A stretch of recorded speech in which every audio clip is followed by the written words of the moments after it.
Hi and hello, watch fans. Welcome to the Real Time Show. I'm your friendly neighborhood jeweler, Aloma Joseph, sitting in a glass igloo in front of Villa Sarasal in Geneva at Time to Watch 2025. My buddy, my bro, friendly neighborhood jeweler as well.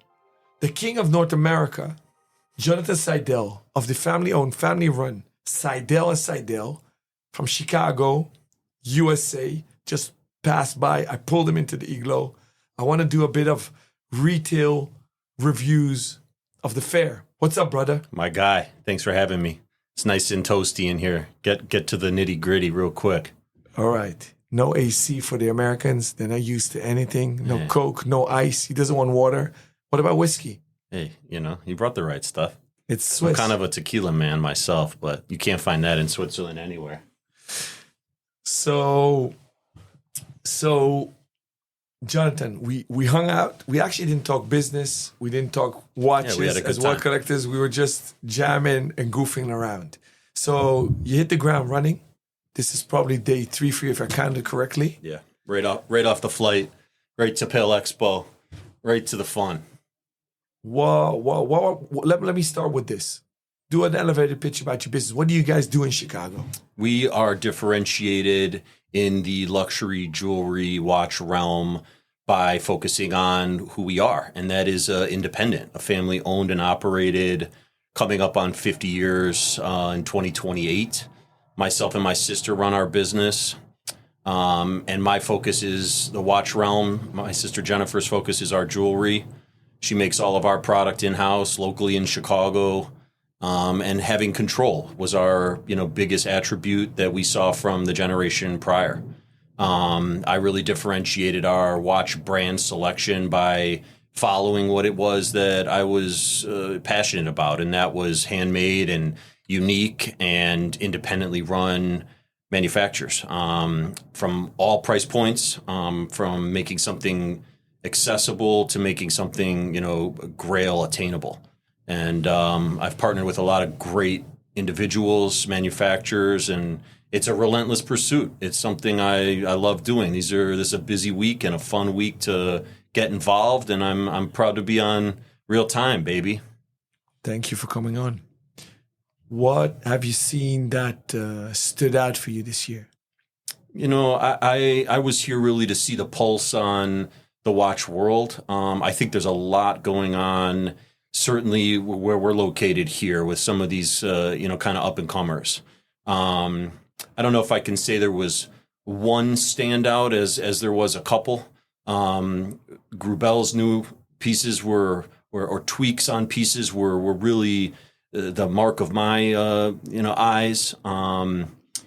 But there's some young guys that are on the scene now that really are dedicating themselves to the long-term goal of going back to the origins and taking their inspirations, their experiences, and putting them to the next level. And it's incredible to see that, because I think a lot of that gets lost with bigger brands. So for you, it's a rather big schlep to come to Europe. Yeah. Can you afford as a retailer not to be here? I think you can in the day and age we're living in. It's pretty easy to, do a Zoom, pick up a phone, hit an email. But, what you miss out on is just that. You miss out on.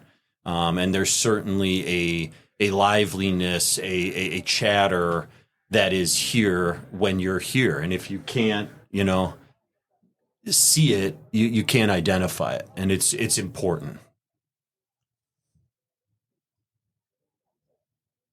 Do you feel the same? Do you feel it's imperative to be here? I think it is. Besides the fact that nothing beats actual face-to-face time. So not FaceTime on your Apple, it's a iPhone. People business. Yeah. You get more business done in a week than Absolutely. A year of Zooming and WhatsApping and iMessaging and whatever. No, we're tired of that. A lot has changed, but I come here to meet old friends, make new friends, get inspired, like you said, and I'm always on the hunt. Are you hunting? Absolutely. What are you hunting for? The next thing.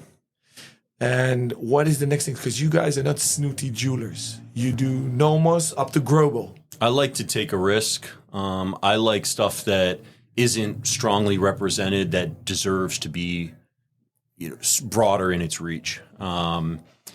Guys that are really pushing the envelope, not just in terms of their product, but what they stand for. I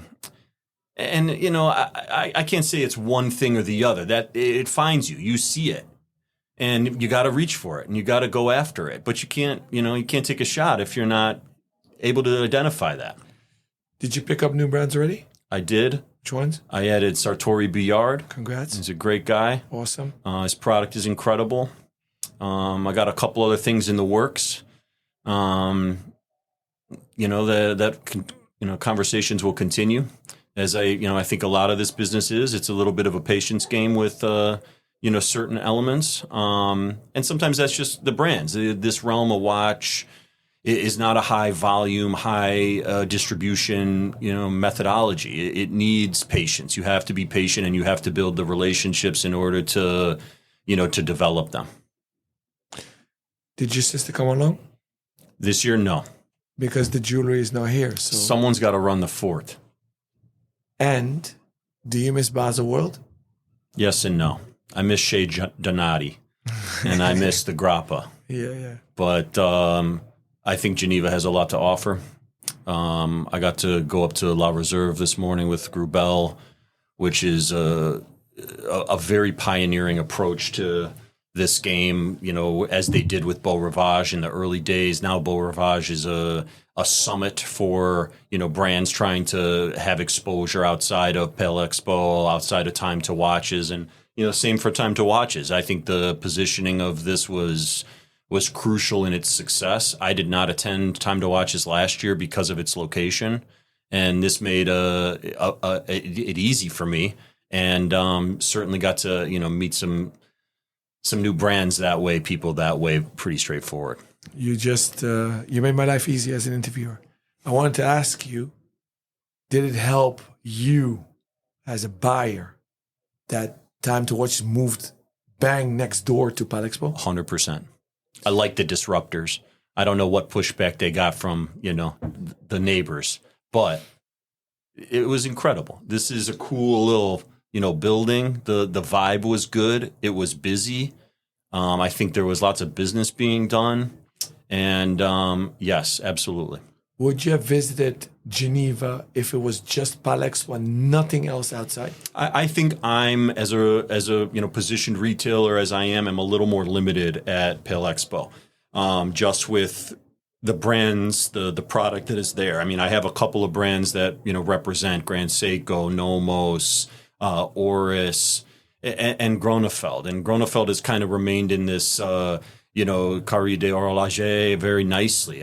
Despite them not even having a watch to be able to order at the moment, it's for them it was a very proud place to be in, and I think the right positioning for them. So there's an element of Pale Expo that's very nice for me to visit, but it's really great that the city has expanded its wings with this industry. Geneva is watchmaking, so.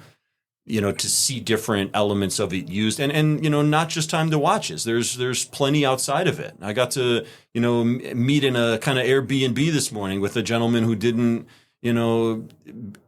put a suite together at Beau Rivage or wasn't participating here because he's investing so heavily, in his production and his manufacture that's what he chose. And he said it was funny. His team kind of gave him some pushback about how we're showing, $50,000 and up watches out of a Airbnb on the other side of the, I think it's town. my buddy I had dinner with last night. It sure was. Yeah. His new creation is going to be incredible. Yeah, dude. Incredible. I'm already raiding all the bank accounts. I already told my wife we're not being hacked or So John is talking about Silva and Bernard. So the ecosystem is awesome. Did you ever attend Geneva Watch Days? I have not as of yet. Will you this summer? I would like to. I kind of saw the initial experience a little more geared towards collectors. And it really, for me, it's a busier time of the year from, the boutique management. So it's important for me to be a part of it there. But yeah, I think a little bit more comes to that than here too. So it's always in the cards. I debate it. Amazing. Yeah. Thank you for sitting down with me. It's my pleasure. Thanks for having me. Please come back on for a full hour. Have a good fair, buddy. Anytime. Thanks a lot. See you at the Grand Duke.